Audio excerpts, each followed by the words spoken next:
So there's this show on Netflix called Squid Game that is apparently right now, and Netflix is not very forthcoming with this sort of information about how many people are actually watching their programs. I mean, for all we know, their top show has like 10 viewers, and we would never know because they don't tell us. But they have told us proudly that this show, Squid Game, is I think right now their most popular show across the world on streaming. Everybody's watching this thing.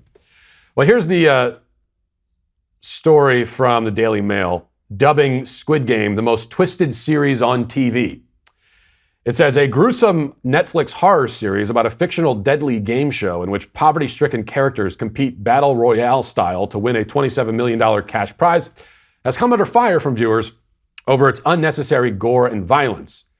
Korean-made Squid Game, which is the most streamed show in the US and in the UK, features grisly scenes of characters being shot in the head and organ harvesting in the latest example of shock tactic programming from the streaming giant.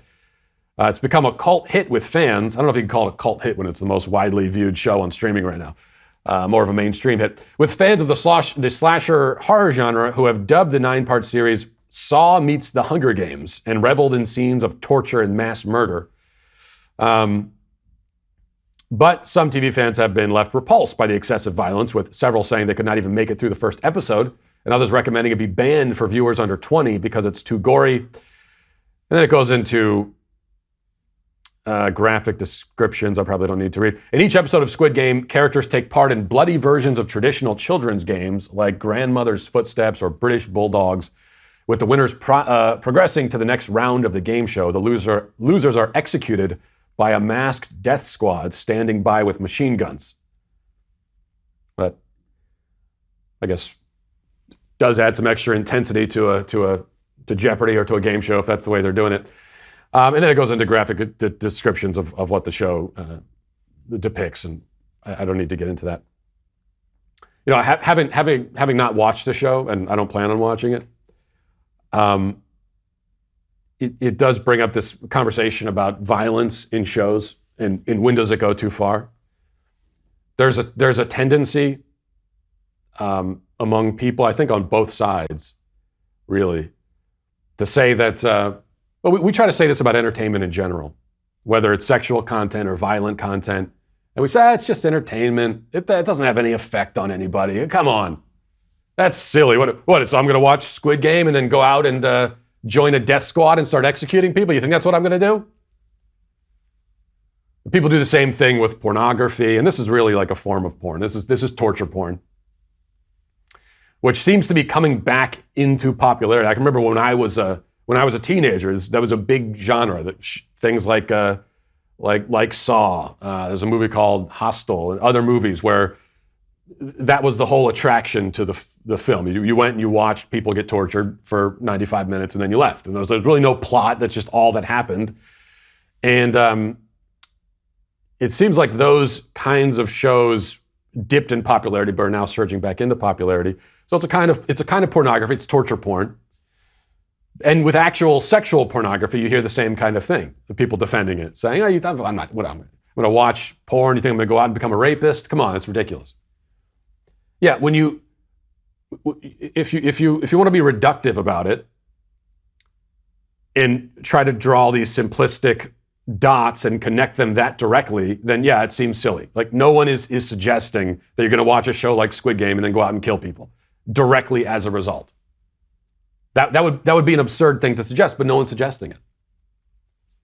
It's just as absurd to suggest that you're not influenced at all by the images and messages and ideas that you sit there passively eating your Doritos and drooling and ingesting.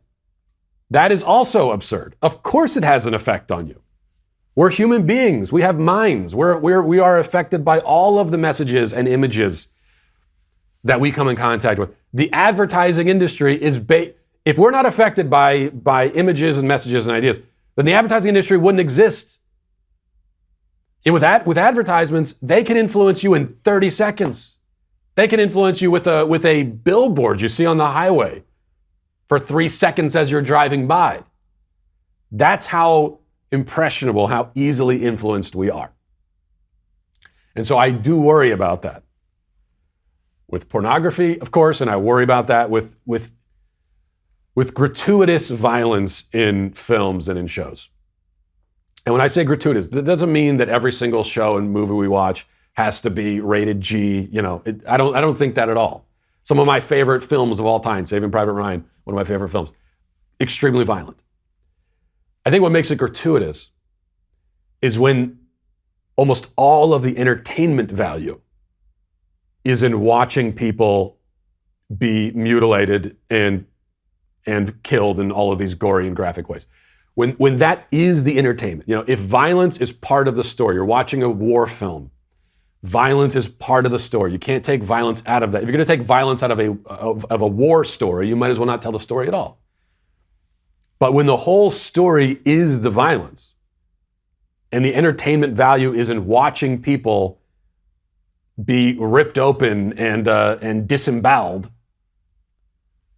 that's when it becomes gratuitous. And that's when you have to worry about the kind of influence that has on us.